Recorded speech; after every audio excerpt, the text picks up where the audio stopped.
As you can see here, I have holder which is designed for embroiderers, but if you don't have this kind of holder, that's not a problem.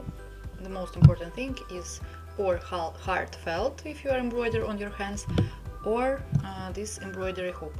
We will need to take felt and sew it on. To sew on our felt to the fabric, to our hoop, just take a needle and any thread you have and attach our felt to our fabric. I have here big piece of felt.